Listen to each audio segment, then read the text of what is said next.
நீங்கள் சில சமயம் நான் கதைக்கும் போது குறிப்பீடு செய்யக்கூடும் என்ற காரணங்களே சொல்லியிருக்கேன்.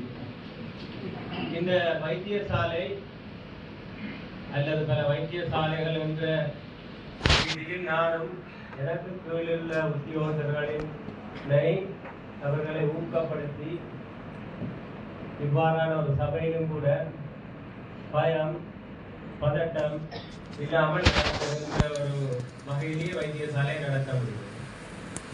நான் ஏற்கனவே கூறியிருக்கின்றேன், வைத்தியசாலையில் 15 நுழைவாயில்கள் இருக்கின்றன. நோயாளிகளுக்கு மாத்திரமல்ல, பல உயரதிகாரிகள் எப்போதுமே அவர்கள் அன்போடு உத்தியோகத்தரோடு தொடர்பு கொண்டு சேவையை பெறுகின்றதும் நோயாளிகளை பார்ப்பதற்கு ஏற்ற வகையிலே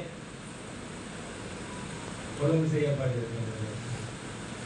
ஆனால் இதை விடுத்து எம்மை பயன்படுத்தி அல்லது உத்தியோகத்தர்களை பயன்படுத்தி உள்ளே வந்து விதண்டாவாதம் செய்கின்ற எவரும் கடவுளாக இருந்தாலும் அவர்களுக்கு உள்ளே அனுமதி இல்லை. அதை நான் இந்த உயரிய சபையிலே சொல்ல வேண்டியிருக்கின்றது. அது நான் பணிப்பாளர் என்ற என்னுடைய கடமை நிமித்தம் செய்ய வேண்டியிருக்கிறது. நான் பணிப்பாளர் இந்த இடத்தில் இருந்து அல்லது வெளியில் இருந்தால் அது நான் மிக வேறு விதமாக நான் நடந்து கொள்ள முடியும் என்பதை சொல்லிக் கொள்கிறேன். ஆகவே யார் வந்தாலும் மீண்டும் அன்போடு வரவேற்க தயாராக இருக்கின்றேன். குறிப்பாக புதிய பல கௌரவ பாராளுமன்ற உறுப்பினர்கள் இருக்கின்றார்கள். புதிய அரசாங்கம் வந்திருக்கின்றது. நமக்கு ஒரு கடமை இருக்கின்றது. இந்த கௌரவ பாராளுமன்ற உறுப்பினர்களின் தலைமையின் கீழ் ஒற்றுமையாக இந்த சபையை எடுத்து செல்ல வேண்டும். ஆகவே இதை நான் இந்த சபைக்கு செல்ல விரும்புகிறேன்.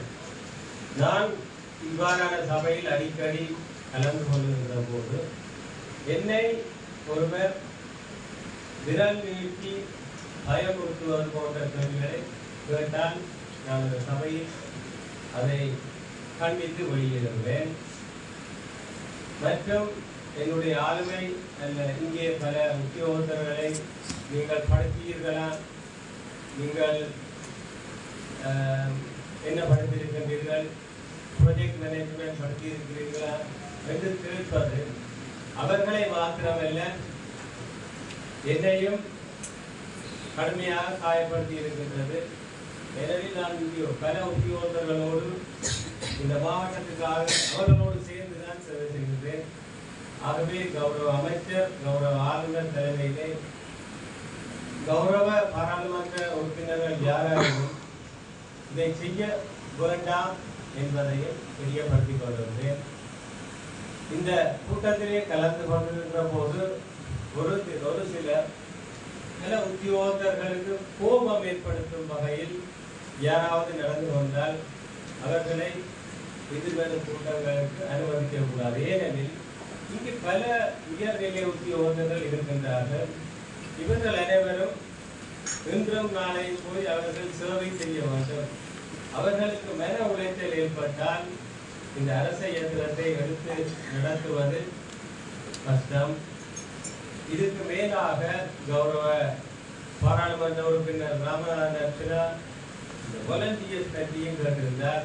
2022ஆம் ஆண்டு நான் வெளிநாட்டு படிப்புக்கு சென்ற போது பிரதி படிப்பாளராக இருந்தவர் முதலில் 50 பேரை, டாக்டர் ஜமுனானந்தா என்பவர் 50 பேரை எடுத்து 3 மாதங்கள் பயிற்சிக்காக வைத்திருந்தார். அதற்கு பின்னர் 2 பாராளுமன்ற உறுப்பினர்கள் அவர்களுடைய சிபாரிசிலும் சுமார் 200 பேர் அனுப்பி வைக்கப்பட்டார்கள். டாக்டர் ஜமுனானந்தா அதை தடுக்க முடியாமல் போனது. தொடர்ச்சியாக அவர்கள் தாங்கள் வேதனமொன்றியும் வேலை செய்ய தயார், தங்களுக்கு ஒரு வேலைவாய்ப்பு வருகின்ற போது தங்களுக்கு முன்னுரிமை கடிதத்தை தரும்படியும் கேட்டிருந்தார். ஆகவே அவர் தன்னுடைய தான் வற்புறுத்தப்பட்டதாலும் நான் மீண்டும் வருகின்ற போது அவர்கள் இணைந்திருந்ததை அவர்களால் என்னால் ஒன்றும் செய்ய முடியவில்லை. இருப்பினும் அவர்களுக்கு என்னால் பல வைத்திய நிபுணர்கள் வைத்தியர்கள் இந்த சிறுநோய் பலத்தின் மூலம் ஒன்றை கொடுத்து வந்திருந்தோம்.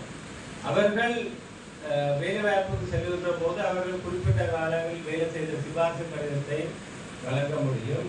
வேலை வாய்ப்பை வழங்குவது பணிப்பாளரின் நிலை அல்ல. இது விடயமாக நான் சுகாதார அமைப்பிற்கு பல கடிதங்களை அனுப்பியிருக்கின்றேன். நேற்றும் 102 தொண்டர்கள் வந்து சில கடமையாற்றினார்கள். 92 பேர் என்றும் கடமையாற்றி கொண்டிருக்கிறார்கள். ஆகவே தொண்டர்களுக்கான இந்த வேலைவாய்ப்பு அல்லது புதிதாக எமது வைத்தியசாலையில் 200க்கும் மேற்பட்ட ஆவணங்கள் இருக்கின்றன. அவற்றையும் நீங்கள் நிரப்பித் தர வேண்டும் என கேட்டுக்கொண்டு என்னுடைய உரையை முடிந்து கொள்கிறேன்.